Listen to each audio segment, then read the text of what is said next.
Hey there, welcome back to True North Reviews. My name is Ryan, and today we are reviewing the new Taylor Swift album, Lover. Do I love her? Do I love Taylor Swift? Well, I'll at least tell you where I stand with her, and not literally because we have never met and we have never ever gotten together. Jokes aside, before I jump into this review, I'm going to share some personal context of what I think of Taylor's music. My favorite album by her is 1989. The singles were the appeal for me on that one, as I am typically drawn to Taylor for her singles anyways. I do like a handful of singles prior to 1989. I still jam out to I Knew You Were Trouble, the definitive moment when she stopped being a country artist. How dare she? It really doesn't bother me because I'm not a big country fan to begin with.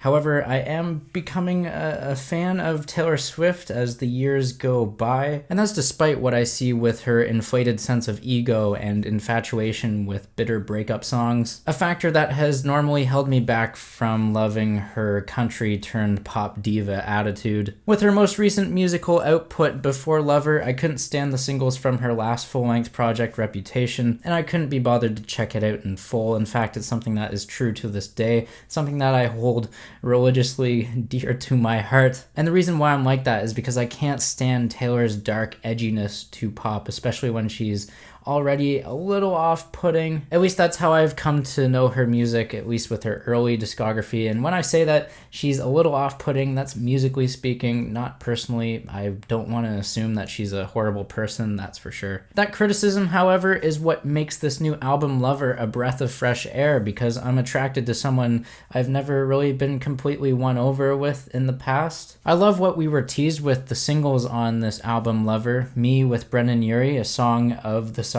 actually my pick for song of the summer. It's blissful, colorful, fun, it's uplifting, just a ray of sunshine. That's everything you need for the song of summer. Then we got the second single, You Need to Calm Down, which is this new wave inspired track with stellar production, amazing vocal harmonies. We got some cringy pop lyrics, I will admit. I brushed those aside. Then we got the two newly released singles over the past month or so, The Archer and Lover, the title track. Both of these are ballads with some personal lyrics and some drenched reverb, rock-leaning production. I like those two songs to varying degrees, and after those were released, I could start to see the dichotomy of what was coming together for this project. And that's what led to my prediction that this album would be somewhat split into two identities. We might have some pop summer bangers on the back half, and then some softer, sweet ballads on the front to give that old school Taylor Swift vibe for her old fans. Now, as meticulous as Taylor Swift's promotional team is, I can only imagine the frustration that they've had to endure because none of the singles from this album have hit number one yet. Single after single has been stifled by Old Town Road, and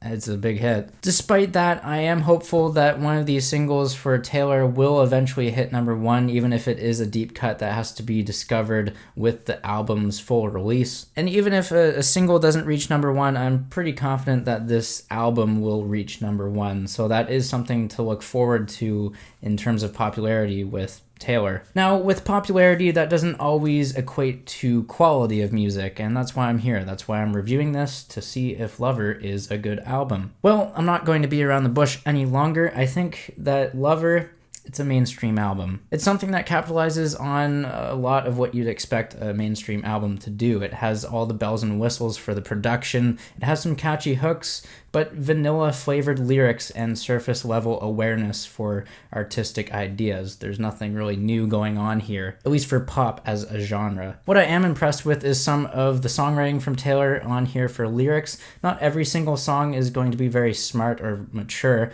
but I have to emphasize the opening track, I Forgot That You Existed, as this nice entry for the album, especially with me not being the biggest Taylor fan lyrically coming into this album. On that opening track, we see Taylor in this self-absorbed and healthy demeanor, like she is selfish, but she's doing it in a way that she knows that is healthy, and I can see that it can be healthy. This track was written by Louis Bell. Song could have easily been slipped onto the Ed Sheeran No. 6 Collaborations project, and that's where I draw the line and tap out and say I can't deal with the song. However, other lyrical maturity shines through on tracks like False God and Soon You'll Get Better, the former of which speaks towards religion and sexuality sexuality, while the latter offers some heartfelt messages for Taylor's mom, who has recently been re-diagnosed with cancer. And the last lyrical highlight I want to point out is Daylight. This is the closing track where we see all the album's themes come full circle with lights and love, and definitely being defined by what we love. Now, outside of that small handful of lyrical moments, this album is horrendous when it comes to corny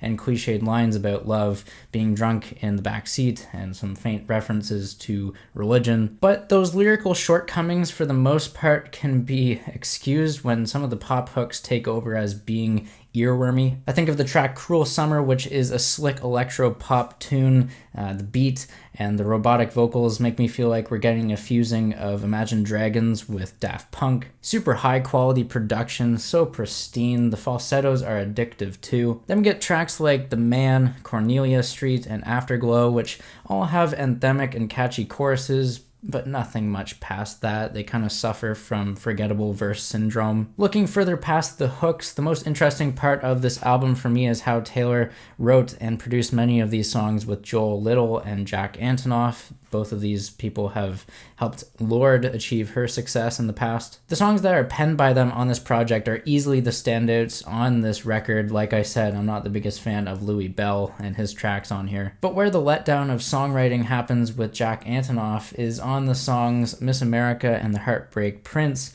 Death by a Thousand Cuts, and London Boy. These three cuts sound like they're being appropriated from Lorde songs. You know, you get these shimmering keys, the same kind of vocal deliveries, and wavering dark synth patterns. The only thing that makes them seem new is that they are upgraded with this summery guitar, which would be found on about any Khalid song or any trendy pop song in 2019. And for that reason, I just don't really care much for those three songs. Overall, for Lover, it is a lengthy project. It clocks in just over an hour of runtime with 18 tracks, and before listening, I couldn't imagine the slick pop tunes dominating without having the softer ballads there to round things out. Cohesively, yeah, Lover is lacking some cohesiveness. It's all over the place. Some songs are slow ballads, some are pastel, uplifting, and corny jams, and some songs are dreamy. So at points of this record, I feel like I don't know if I should be taking it seriously or not. The most experimental that this album gets with, like playing with the pop conventions, is with the song It's Nice to Have a Friend. This one makes use of steel drums, it has a trumpet solo, and a choir to push its simple message about